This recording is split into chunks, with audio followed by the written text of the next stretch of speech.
ลุกระดมให้พลเมืองลาวเฮ็ดสัมมโนครัวและออกบัตรประจำตัวให้ถูกต้องตามระเบียบกฎหมาย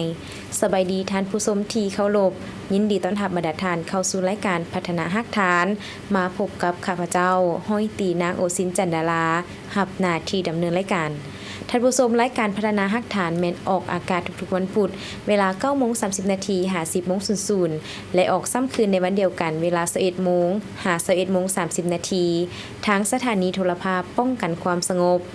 และมาพบกันในมื้อนี้ในระยะทำอิฐจะให้บรรดาท่านไปรับชมข่าวและผลงานการเคลื่อนไหวของกรมคุ้มครองสัมมโนครัวและก่อสร้างฮักฐานรายละเอียดเชิญบรรดาท่านติดตามรับชมในวันที่ 8 กันยายน 2025อยู่ที่สโมสรสั้น4กรมคุ้มครองสัมมโนครัวและก่อสร้างฮักฐานกระทรวงป้องกันความสงบได้จัดพิธีฝึกอบรมนำใช้โปรแกรมโครงสร้างฐานข้อมูลพลเมืองและบัตรประจำตัวโดยการเป็นประธานของฐานพจตวาแก่นจันทร์พรหมจักรคณะพักกระทรวงเลขาคณะพักกรมหัวหน้ากรมคุ้มครองสัมมโนครัวและก่อสร้างฮักฐานมีคณะพักคณะบรรษาและมีครูอาจารย์และนักสัมมนากรเข้าร่วมทั้งหมด64 สหายหญิง 18 สหายในพิธีฐานพจตวาแก่นจันทร์พรหมจักรได้ให้ฮู้ว่าเวียกงานคุ้มครองพลเมืองและบัตรประจำตัวแม่นเวียกงานหนึ่งที่มีความหมายความสำคัญอย่างยิ่งและเป็นพื้นฐานต่อเวียกงานป้องกันชาติป้องกันความสงบและการพัฒนาเศรษฐกิจสังคมของประเทศเฮาเพื่อให้ประเทศเฮาก้าวทันกับยุคเทคโนโลยี 4.0 รัฐบาลแห่งสปป.ลาวก็คือกระทรวงป้องกันความสงบยามใดก็เห็นได้ความหมายความสำคัญของวิธีงานดังกล่าวโดยเฉพาะแม่นการนำใช้เทคโนโลยีข้อมูลข่าวสารเข้ามามีบทบาทสำคัญในทุกโครงเขตวิธีงานของการพัฒนาบ่ว่าจะเป็นด้านเศรษฐกิจวัฒนธรรมสังคมเว้ารวมเว้าเฉพาะก็แม่นแขนงการป้องกันชาติป้องกันความสงบกสิกรรมสาธารณสุขและแขนงการอื่นๆก็ได้นำใช้เทคโนโลยีข้อมูลข่าวสารเป็นเครื่องมือรับใช้ที่สำคัญเพื่อคุ้มครองบริหารเวียกงานวิชาเฉพาะในแขนงการของตนเพื่อเฮ็ดให้เวียกงานดังกล่าวมีประสิทธิผลสูงมีความว่องไวทันสมัยจำเป็นต้องได้หันเอาระบบเทคโนโลยีข้อมูลข่าวสารเข้ามามีบทบาทสำคัญในการคุ้มครองหันเอาเวียกงานดังกล่าวเข้าสู่ระบบดิจิตอลการฝึกอบรมในครั้งนี้นักสัมมนากรจะได้รู้วิธีการนำใช้ระบบโปรแกรมโครงการสร้างฐานข้อมูลพลเมืองและบัตรประจำตัวเป็นต้นแมน 1. ฝึกอบรมระบบซอฟต์แวร์คุ้มครองพลเมืองและซอฟต์แวร์ระบุตัวตนอิเล็กทรอนิกส์ 2. การนำใช้ระบบซอฟต์แวร์ของพลเมืองการยั่งยืนแบบอิเล็กทรอนิกส์แบบดิจิตอลและการเก็บกำข้อมูลพลเมือง 3. ระบบซอฟต์แวร์สำหรับที่อยู่อาศัยของพลเมืองและการคุ้มครองนำใช้ระบบลายเซ็นดิจิตอล 4. พื้นฐานโครงสร้างการดำเนินงาน 5. ฝึกอบรมเกี่ยวกับการจัดการและการดำเนินงาน ABIS 6. การจัดการระบบข้อมูลข่าวสาร ICT 7. ฝึกอบรมเวียกงานนิติกรรมเกี่ยวกับโครงการสนทนาแลกเปลี่ยนคำคิดคำเห็นและจะได้มีการประเมินผลได้รับของการฝึกอบรมครั้งนี้การฝึกอบรมนำใช้โปรแกรมโครงการสร้างฐานข้อมูลพลเมืองและบัตรประจำตัวนี้จะดำเนินแต่วันที่ 8 กันยายนหาวันที่ 22 พฤศจิกายน 2025ในตอนเช้าวันที่ 15 สิงหาคม 2025กรมคุ้มครองสัมมโนครัวและก่อสร้างฮักฐานได้จัดกองประชุมปรึกษาหารือเกี่ยวกับการออกบัตรอนุญาตถือปืนซึกโดยการเป็นประธานของทานพันเอกสมสนิทจันทวงศ์รองหัวหน้ากรมคุ้มครองสัมมโนครัวและก่อสร้างฮักฐานมีกรมเสนาห้องว่าการกระทรวงป้องกันความสงบกรมยุทโธกรมใหญ่พลธิการกรมนิติวิทยากรมใหญ่ตำรวจกรมป้องกันภายในกรมใหญ่สันติบาลและกรมคุ้มครองสัมมโนครัวและก่อสร้างฮักฐานรวมทั้งหมด20ฐานเข้าร่วมเพื่อจะตั้งปฏิบัติแนวทางนโยบายของภาคกฎหมายของรัฐมติคำสั่งข้อตกลงและทิศทางแผนการของกระทรวงก็คือแผนการสู่ชนของกรมคุ้มครองสัมมโนครัวและก่อสร้างฮักฐานให้บรรลุเป้าหมายตามแผนการที่วางไว้เกี่ยวกับการจดทะเบียนและคุ้มครองการออกบัตรอนุญาตถือปืนซึกให้ถูกต้องตามกฎหมายและระเบียบการคาดหมายสกัดกั้นและแก้ไขปัญหาปรากฏการณ์ย่อท่อต่างๆอยู่ในสังคมรับประกันเสถียรภาพทางด้านการเมืองให้มีความสงบความเป็นระเบียบเรียบร้อยนอกจากนั้นก็เพื่อให้เวียกงานจดทะเบียนและการคุ้มครองออกบัตรอนุญาตถือปืนซึกให้มีความเป็นเอกภาพกันในการจัดตั้งปฏิบัตินับแต่ศูนย์กลางลงฮอดท้องถิ่น พร้อมทางปรับปรุงเวียกงานการจดทะเบียนและการคุ้มครองออกบัตรอนุญาตถือปืนเซิกให้ทันกับความเรียกร้องต้องการของสังคมและถูกต้องตามหลักการวีซ่าเฉพาะในการปฏิบัติมีความเป็นเอกภาพกันอยู่ในขอบเขตทั่วประเทศในวันที่15กันยายน2025พันเอกศรีบุญเฮืองสัญญเพชรรองหัวหน้ากรมคุ้มครองสมนุครัวและก่อสร้างหักฐานได้ลงสุกยุ่เวียกงานแก้ไขปรากฏการณ์ย่อท่ออยู่ปกสเมืองศรีสัตนาคนครหลวงเวียงจันทน์มีบรรดาคณะกองบัญชาการปกสเมืองกองก่อสร้างหักฐาน919คณะรับผิดชอบลงแก้ไขปรากฏการณ์ย่อท่อแผนกสมนุครัวและก่อสร้างหักฐานและปกสกลุ่มเข้าร่วมในโอกาสนี้พันโทบุญทันแก้วปัญญารองแผนกคุ้มครองสมนุครัวและก่อสร้างหักฐานได้ขึ้นผ่านรายงานการจะตั้งปฏิบัติเวียกงานก่อสร้างหักฐานการเมืองให้ฮู้ว่าผ่านมาปกสเมืองได้สุ่มใส่จะตั้งปฏิบัติ14แผนเวียกของเวียกงานก่อสร้างหักฐานการเมืองก็คือการพันขยายนโยบาย3ลุด3เพิ่ม3ขบวนการติดพันกับการจัดสรรความเป็นระเบียบเรียบร้อยในสังคมสุ่มใส่จะตั้งปฏิบัติเวียกจุดสุ่มของกองบัญชาการของแผนกวิชาเฉพาะก็คือเวียกจุดสุ่มของแต่ละปกสกลุ่มบ้านวางออกในแต่ละอาทิตย์แต่ละเดือนนอกนั้นได้เอาใจใส่เฮ็ดเวียกงานสกัดกั้นโดยนำพากำลังปกสบ้านออกกวดกาลาดตระเวนตามทางโฮมทางซอยจุดโลแหลมจุดสับสนที่มีความเสี่ยงมักเกิดอาชญากรรมโดยเฉพาะแมนกลุ่มแก๊งเคลื่อนไหวลักทรัพย์ของพลเมืองค้าขายมั่วสุมยาเสพติดและได้เอาใจใส่กวดกาการพักเซาของพลเมืองตามห้องแถวเฮือนพักต่างๆปกสกลุ่มบ้านได้สมทบกับองค์การปกครองบ้านเฮ็ดบทบันทึกสัญญารักษาความสงบกับครอบครัวหัวหน่วยธุรกิจและบรรดาห้างห้านต่างๆได้ทั้งหมด 1,025 ฉบับเป็นครอบครัว363ฉบับห้างห้านบริษัท159ฉบับห้องแถว126ฉบับเฮือนเซา99ฉบับอพาร์ตเมนต์15ฉบับและโรงแรม1ฉบับทั่วเมืองศรีสัตนาคมี37บ้านมี 15,415 หลังคาเรือนมี 11,971 ครอบครัวมีพลเมืองทั้งหมด 62,227 คนหญิง 32,392 คนได้จดทะเบียนสมนุครัวแล้ว 11,925 ครอบครัวมีพลเมือง 61,835 คนหญิง 32,226 คนพร้อมนี้ยังได้รับฟังการประกอบคำเห็นของบรรดาแผนกวิชาเฉพาะปกสกลุ่มเกี่ยวกับการจะตั้งปฏิบัติเวียกงานวิชาเฉพาะเวียกงานการเมืองแนวคิดและข้อสะดวกข้อยุ่งยากแลกเปลี่ยนบทเรียนอย่างกงไปกงมาให้มีเนื้อในชัดเจนในตอนท้ายพันเอกศรีบุญเฮืองสัญญเพชรยังได้เน้นหนักให้ผู้เข้าร่วมกองประชุมในครั้งนี้เอาใจใส่ลงติดตามกวดกาซี่นำสุกยูการจะตั้งปฏิบัติหน้าที่เวียกงานแก้ไขปรากฏการณ์ย่อท่อซอกให้เห็นปัญหาที่ยังคงค้างแน่ใส่เพื่อเป็นเอกภาพในการจะตั้งปฏิบัติเวียกงานให้ถูกต้องและสำเร็จตามแผนการที่วางไว้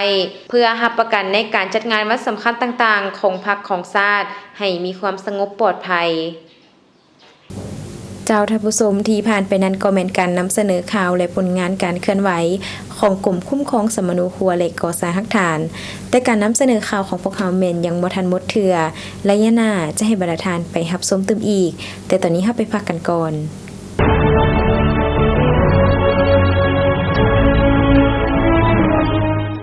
รายการพัฒนาหักฐานเป็นรายการหนึ่งที่นำเสนอเกี่ยวกับผลงานการเคลื่อนไหวเวียกงานวิชาเฉพาะในด้านต่างๆของกลุ่มคุ้มครองสมนุครัวและก่อสร้างหักฐานกองก่อสร้างหักฐานการเมืองและบรรดาห้องคุ้มครองสมนุครัวและก่อสร้างหักฐานอยู่บรรดาแข่งการเคลื่อนไหวของกำลังปกสกลุ่มและปกสบ้านในขอบเขตทั่วประเทศโดยเฉพาะแมนเวียกงานคุ้มครองสมนุครัวเวียกงานออกบัตรประจำตัวลาวและต่างดาวการผลิตกาประทับและการหันกำลังลงก่อสร้างหักฐานการเมือง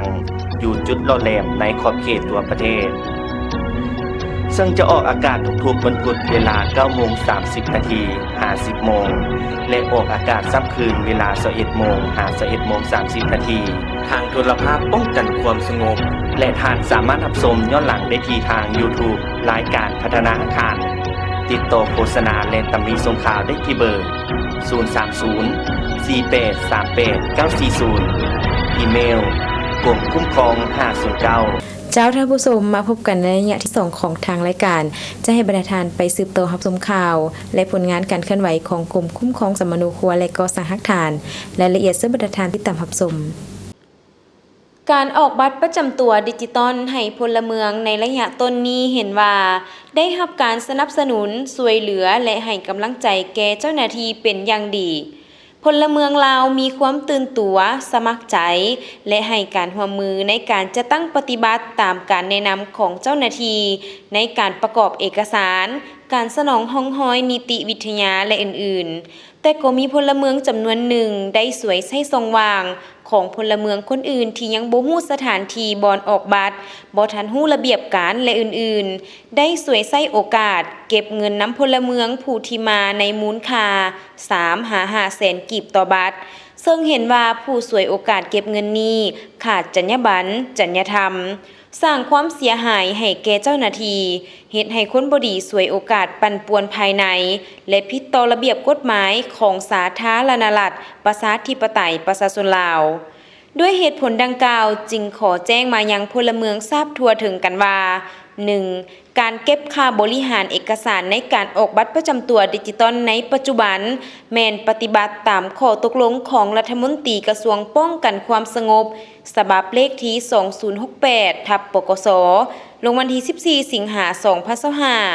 ว่าด้วยการเก็บค่าบริหารออกบัตรประจำตัวประชาชนลาวในระยะจัดตั้งปฏิบัติโครงการสร้างฐานข้อมูลพลเมืองและบัตรประจำตัว 2. การเก็บค่าบริหารออกบัตรประจำตัวดิจิตอลในราคา 30,000 กีบต่อบัตรในราคานี้แม่นรวมทั้งการประกอบเอกสารและค่าบัตรประจำตัวดิจิตอลซึ่งข้อตกลงดังกล่าวมีผลบังคับใช้ฮอดวันที่ 31 ธันวาคม ปี 20263. ส่วนมีการกล่าวหาเจ้าหน้าที่ออกบัตรประจำตัวว่าเก็บเงินค่าบริหารเกินกำหนดในสื่อออนไลน์ต่างๆนั้นแม่นบ่มีมูลความจริงอยากเรียกร้องมายังพลเมืองลาวทุกคนถ้าพบเห็นบุคคลภายนอกที่เคลื่อนไหวเป็นนายหน้าและมีการเรียกร้องค่าบริการอื่นๆเพิ่มเติมให้แจ้งต่อเจ้าหน้าที่ออกบัตรประจำตัวบอนตนยืนเอกสารหรือแจ้งต่อกรมคุ้มครองสมนูครัวและก่อสร้างฮักฐานสายด่วน1529เพื่อรับการชี้แจงข้อมูลเพิ่มเติมประเทศลาวเป็นประเทศที่อุดมสมบูรณ์ไปด้วยทรัพย์ในดินสินในน้ำหักสันติภาพในยุคดิจิตอลกำลังขยายตัวการคุ้มครองพลเมืองและบัตรประจำตัวอิเล็กทรอนิกส์ที่ทันสมัยก้าวไปสู่อนาคตที่มั่นคง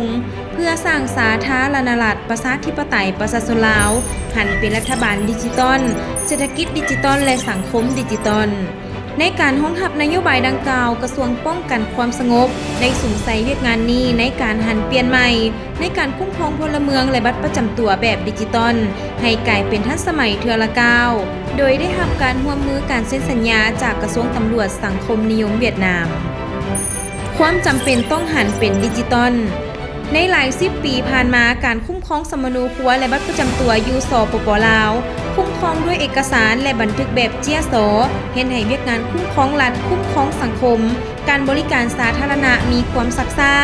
การป้องกันอาชญากรรมเวียกงานแก้ไขปรากฏการณ์ย่อท่อของสังคมพบความยุ่งยากในระยะปี 1985 หาปี 1989 บัตรประจำตัวมีรูปแบบคล้ายคือปึ้มสมนูครัวท้ายปี 1989 หาปี 2001 บัตรประจำตัวแม่นนำไส้บัตรเจี้ยเขียนด้วยมือทางด้านหลังประทับลายนิ้วมือ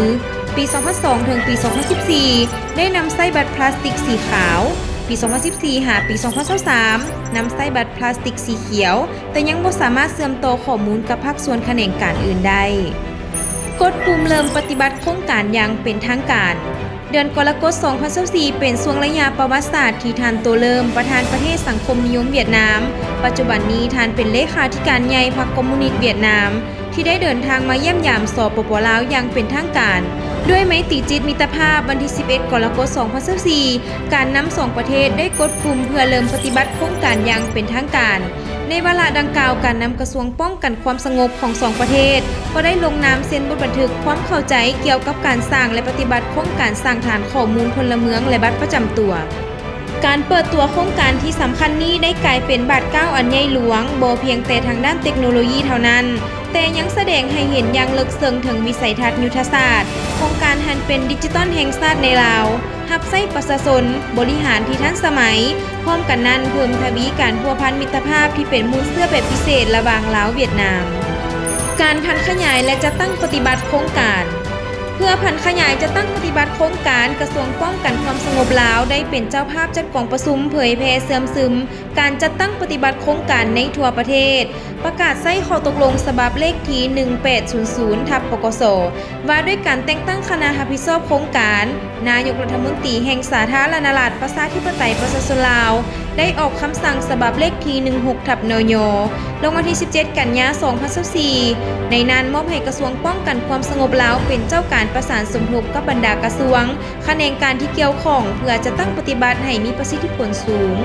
ภายใต้การชี้นำพาโดยกรมของกระทรวงป้องกันความสงบ2ประเทศกรมคุ้มครองสมโนครัวและก่อสร้างหลักฐานได้ประสานสมทบกับกรมตำรวจคุ้มครองบริหารเกี่ยวกับความเป็นระเบียบเรียบร้อยทั้งสังคม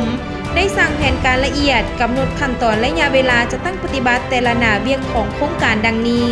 1. ได้ออกข้อตกลงแต่งตั้งคณะรับผิดชอบลงสุดนิ้วช่วยบรรดาปกส.ขันแขวงในขอบเขตทั่วประเทศโดยซุมใส่การโอนไทยสำเนาสมโนครัวเป็นเอกสารอิเล็กทรอนิกส์นับแต่เดือนตุลาคม 2024 หาเดือนมิถุนายน 2025 สำเร็จ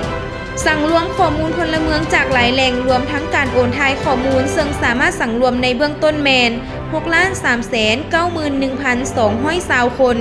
ในจำนวนพลเมือง 7,912,394 คนความอัตราส่วน 80.77% ในนี้ 4,879,526 คนครบเงื่อนไขกำหนดรหัสบุคคลในจำนวน 6,391,220 คนความเอา 76.34% การจัดตั้งปฏิบัติการโอนไทยสำเนาสมโนครัวเป็นเอกสารข้อมูลอิเล็กทรอนิกส์สามารถบรรลุได้มีดังนี้บรรดากองบัญชาการที่โอนไทยได้ 100% มีกองบัญชาการปกส.นครหลวงเวียงจันทน์กองบัญชาการปกส.แขวงไชสมบูรณ์กองบัญชาการปกส.แขวงคำมวนกองบัญชาการปกส.แขวงเวียงจันทน์กองบัญชาการปกส.แขวงสยามบุรีและกองบัญชาการปกส.แขวงจำปาสักบรรดากองบัญชาการที่โอนไทยได้ 60-80% มีกองบัญชาการปกส.แขวงเซกองกองบัญชาการปกส.แขวงเสียงขวางกองบัญชาการปกส.แขวงพงศาลีกองบัญชาการปกส.แขวงหลวงน้ำทากองบัญชาการปกส.แขวงหัวพันกองบัญชาการปกส.แขวงสะวรรณเขตกองบัญชาการปกส.แขวงสารวันกองบัญชาการปกส.แขวงบริคำไซและกองบัญชาการปกส.แขวงบ่อแก้วกองบัญชาการปกส.แขวงหลวงพระบางโอนไทยได้ 52.79% กองบัญชาการปกส.แขวงอุดมไซโอนไทยได้ 50.52% และกองบัญชาการปกส.แขวงอัตตปือโอนไทยได้ 40.42% การสร้างนิติกรรมรับใช้โครงการได้ค้นคว้าบรรดานิติกรรมรับใช้โครงการ24ฉบับได้รับอนุมัติจากรัฐบาลและกระทรวงป้องกันความสงบ15ฉบับบนรายงาน60กว่าฉบับส่วนที่เหลือแมนอยู่ในขั้นตอนพิจารณาแต่ละแขนงการเพื่อรับใช้การจะตั้งปฏิบัติโครงการแต่ละระยะพื้นฐานโครงล่างก่อสร้างพื้นฐานโครงล่างของศูนย์ข้อมูลหลักและศูนย์ข้อมูลสำรองสำเร็จยกระดับความไวของสัญญาณอินเทอร์เน็ตขึ้นเป็น5 เมกะไบต์ทั่วประเทศติดตั้งซอฟต์แวร์การหันเป็นดิจิตอลเครื่องคอมพิวเตอร์ให้ปกส.ขันแขวงปกส.ขันเมืองในขอบเขตทั่วประเทศจำนวน444เครื่องในนี้ได้ติดตั้งเซิร์ฟเวอร์อุปกรณ์เครือข่ายอุปกรณ์ความปลอดภัยของสัญญาณอุปกรณ์เก็บลายนิ้วมือและกล้องถ่ายรูปเพื่อเก็บกำข้อมูลการออกบัตรประจำตัวด้านความปลอดภัยของระบบอุปกรณ์ทุกชนิดต้องได้รับการตรวจสอบความปลอดภัยข้อมูลก่อนนำใช้ระบบความปลอดภัยที่ทันสมัย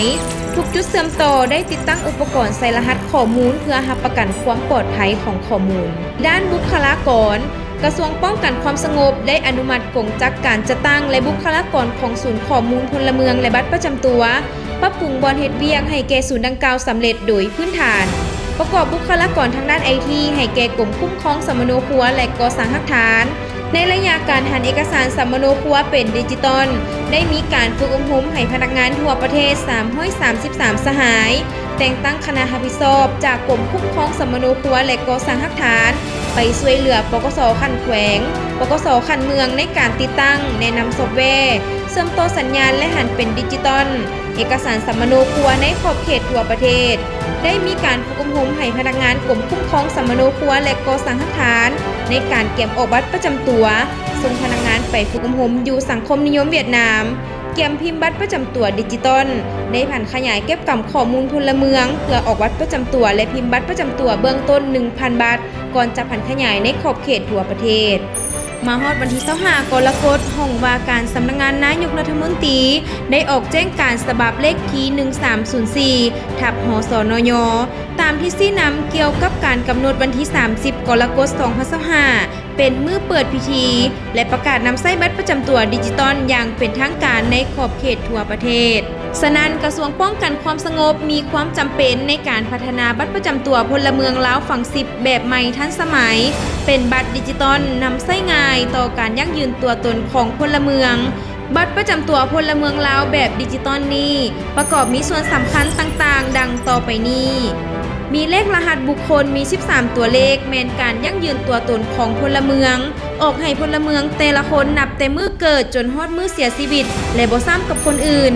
สามารถเสริมต่อปรับปรุงแบ่งปันและค้นหาข้อมูลพลเมืองในฐานข้อมูลรับประกันความลับความปลอดภัยสูงสุดด้านหน้ามีรูปแบบเครื่องหมายชาติรูปธาตุหลวงรูปดอกจำปาและรูปแผนที่รวมมี8สีขนาดแผ่นบัตรหลวงกว้าง 5.4 ซมดวงยาว 8.5 ซมความหนา 0.85 ซมเนื้อในของบัตรประจำตัวด้านหน้าและด้านหลังกำหนดตัวอักษรภาษาลาวภาษาอังกฤษสามารถเก็บกำข้อมูลได้หลายขึ้นมีความปลอดภัยสูงเพื่อป้องกันการปลอมแปลงสามารถเชื่อมโยงแลกเปลี่ยนข้อมูลกับภาคส่วนต่างๆได้อย่างมีประสิทธิภาพเก็บกำข้อมูลชีววิทยาเช่นการสแกนนิ้วมือการจื้อจำใบหน้าหรือการสแกนม่านตาเพื่อยืนยันตัวตนสามารถเชื่อมโยงกับโทรศัพท์มือถือผ่านแอปพลิเคชันนำใช้บริการต่างๆได้ง่ายทางออนไลน์ประหยัดเวลางบประมาณและสะดวกให้แก่ผู้สมใช้จุดเด่นของแอปพลิเคชัน LAEID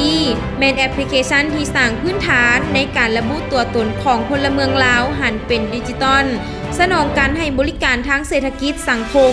ก้าวไปสู่สังคมดิจิตอลที่โปร่งใสและมีคุณภาพรับประกันข้อมูลถูกต้องครบถ้วนชัดเจนรับใช้เวียกงานคุ้มครองรัฐคุ้มครองสังคมสอดคล้องกับท่าเอียงการพัฒนาของภาคพื้นและสากลถือเอาพลเมืองเป็นใจกลางในการหันเป็นดิจิตอลสร้างเงื่อนไขอำนวยความสะดวกให้แก่ผู้สมใช้เข้าถึงได้ง่ายรับประกันความลับและสะดวกในการเคลื่อนไหวธุรกรรมทางด้านอิเล็กทรอนิกส์และสามารถตรวจสอบเชื่อมโยงทั่วประเทศมีคุณค่าใช้แทนเอกสารเจียแบบดั้งเดิมบริการสาธารณะออนไลน์ลายเซ็นดิจิตอลทางด้านสาธารณสุขธนาคารและอื่นๆพื้นฐานการพัฒนา LAEID โดยอิงใส่พื้นฐานแอปพลิเคชันจากฐานข้อมูลพลเมืองและบัตรประจำตัวลดผ่อนขั้นตอนการประกอบเอกสารหลีกเลี่ยงการปลอมแปลงเส้นทางแห่งอนาคต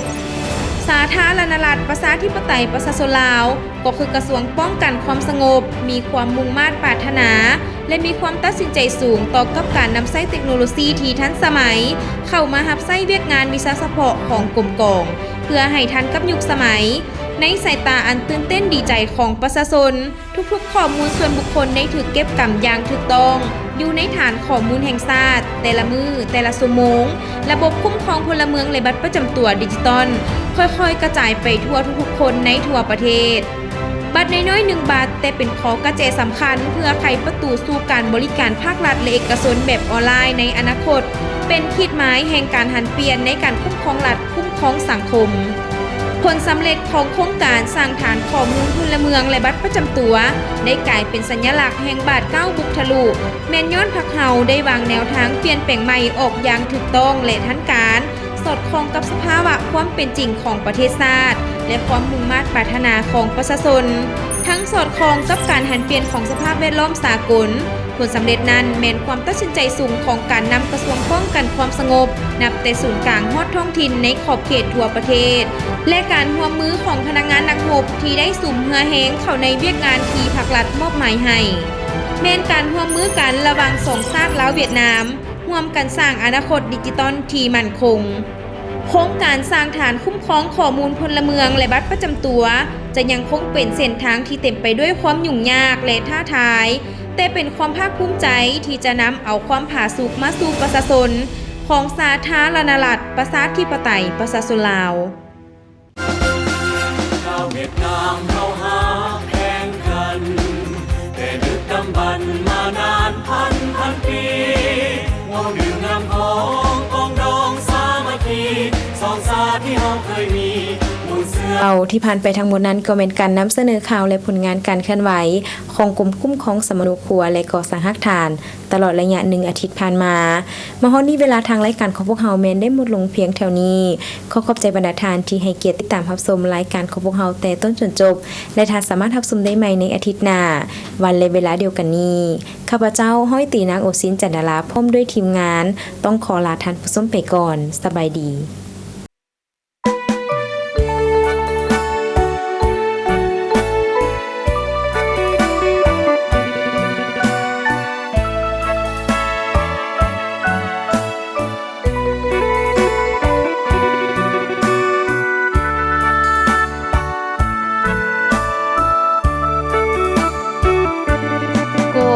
คุ้มครองสร้างตั้งที่8 สิงหาได้หมุนเวียนมาครบรอบ40 ปี1978